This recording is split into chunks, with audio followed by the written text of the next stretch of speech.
Hello, everybody. I'm the hero, and I have a guest here today with me, Benedict Cucumberbatch, the friend on Hey YouTube. guys. And today we're going to be talking about Rise of the Skywalker for Episode 9. I got that right, yeah, it's Episode 9, Rise of the Skywalker for Star Wars. But today we've got each other some questions that we're going to ask because we want to see how both of us feels on the topic of Star Wars today. I myself was a huge Star Wars fan, but I'm not necessarily so much anymore because of the recent Star Wars movies. And my friend here, he's a bit stronger and more true to the franchise than I've been over the years. So we're going to see how our two opposite minds kind of battle with the certain questions and ideas that we have about the recent trailers for this newest final act in the trilogy, right? Yeah, that's it. This is supposed to be the last movie of the Skywalker saga. Yeah, all right. Well, I'm gonna open up with one of my first questions here. Is what do you think Palpatine's role is going to be? Like, is he really back, or is he just, thought of?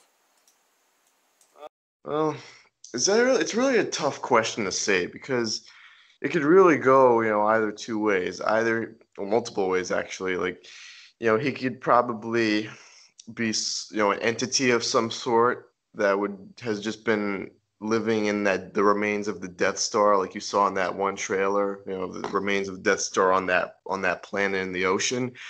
He could be, some spirit that could take possession of a body in order to do his work. It could go like Similar that as to, like, well. Force techniques used in the Old Republic.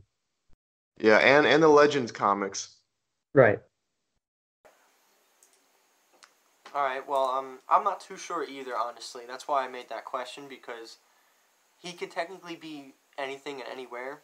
Not like physically, Yeah. but in the story, he could either be a thought, a photograph, if anything. He could be a hologram recording. He could be there, like actually in his body. But I guess it does depend, really. I mean, so it'll be interesting to see what they do with it.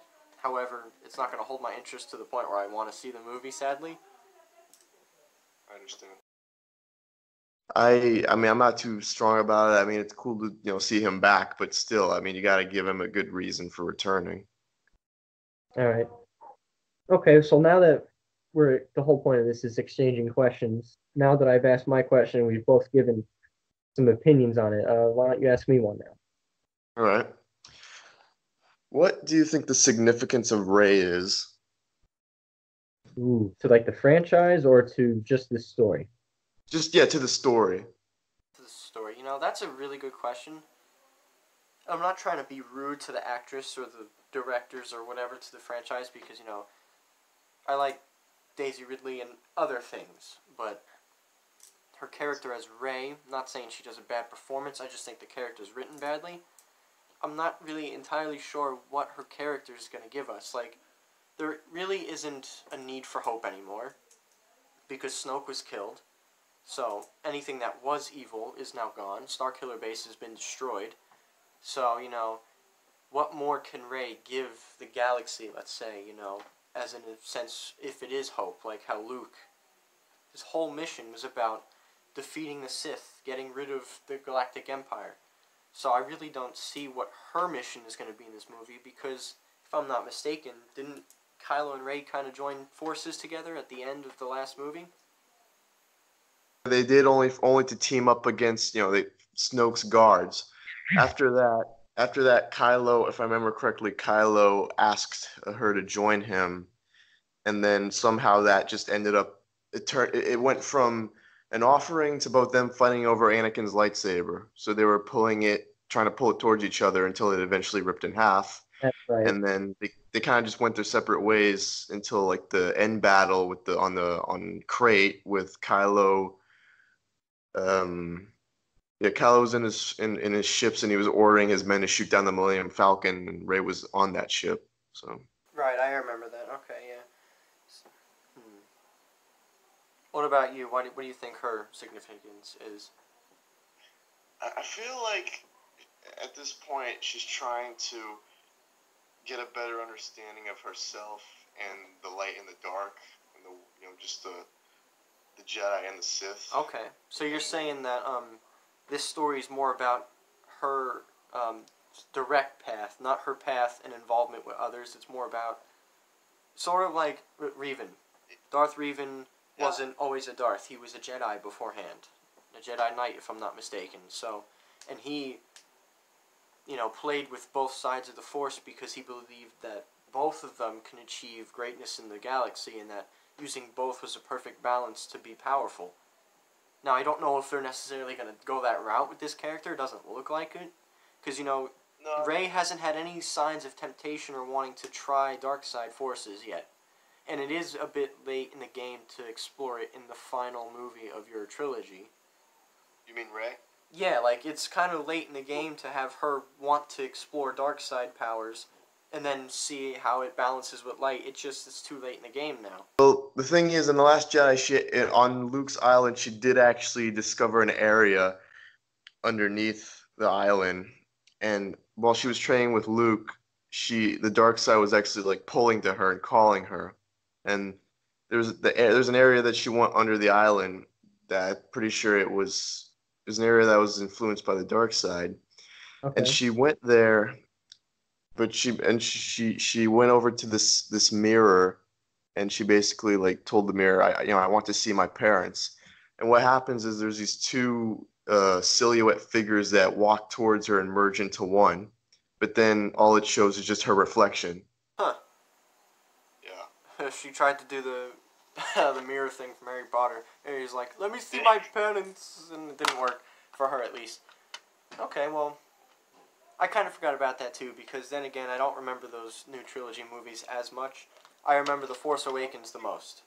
Did you ever watch the Last Jedi?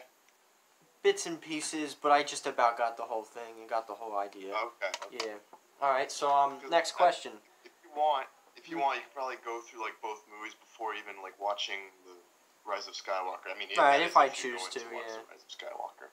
All right. So I got another good question that has been on my mind like crazy. What do you think about Rey's new lightsaber? Right at the end seconds of the trailer, that lightsaber. What do you think about it? The red one, right? Yes. It's a very interesting design. The way that it works, it's on a hinge, and both sabers are parallel. And what happens is that I guess Rey, I don't know, she presses a button or something, and the bottom piece flips downward into a double-bladed lightsaber. And I thought that actually looks pretty cool. And that particular lightsaber was actually on the show Star Wars Rebels. It was during a vision of Kanan when he was fighting the temple guards, because the guard had that similar lightsaber in the hand, and when he activated it, it flipped down into a double blade. In the white robes, they did have a lightsaber like that. However, I think theirs was designed differently. Because their two emitters, the hilts, were closer together, whereas in the trailer you can see clearly that Rey's hand is in between the two sabers. And that's why I don't actually like it. I think that they were just going for something cool, but didn't design it realistically. So, let me give an example. When she's holding it when it's folded up, so it's not a double-bladed saber anymore like Darth Maul, it's just the two prongs, sticking up of energy. Right. And she's holding her hands between the hilt. If you look at her hand and the placement of it, it limits her ability to use the weapon, making that function almost pointless because her knuckles are kind of blocked by the front hilt. So when she's holding on, it's blocking her wrist movement, so she can't do any spins. She can only just strike down, poke, and slash up with her weapon. She can hardly maneuver her wrist because of the other hilt in front of her knuckles. Right. So I think that they were trying to make this cool. Yeah. Saber to wield. I think they were trying to make it cool, but while doing so, they just messed up a little bit. I mean, I'm sure they could fix it if they choose to, and if they don't, then that's that. But I just don't think it's working as well as it should, and I think the reason it folds as well is because they wanted a hint at Darth Maul. Because, this whole second trailer for this movie has been about all the things in the past. I don't know if you noticed, almost half the trailer was not original content. It was stuff we've already seen from characters that we like and care about, whether if those trilogies are bad or good. And I think that they're trying to hint at or give us little, callbacks to the past content to try and make the new content stick out. And I noticed that. Like, I feel like the theme or whatever they're trying to do about this movie is that they keep clinging to the past in order to create this new movie. And in fact, that didn't they also talk about that in like the Force Awakens trailer? When that movie first had its trailer premiere at like the Super Bowl or whatever, they're like, "Oh, it's time to let go of the past or whatever. You know, let the past die." That's what Kylo. Oh yeah, that's what Kylo said. Because they're hanging onto it more than anything in this franchise right now. I'm not even sure what context that he was using it in because it could mean different things. But yeah, that's one of the meanings. Right. Okay. I believe it's your turn for a question now. Right. This one I really want to ask. What do you think Lando's purpose is in this film? Lando Calrissian. Lando.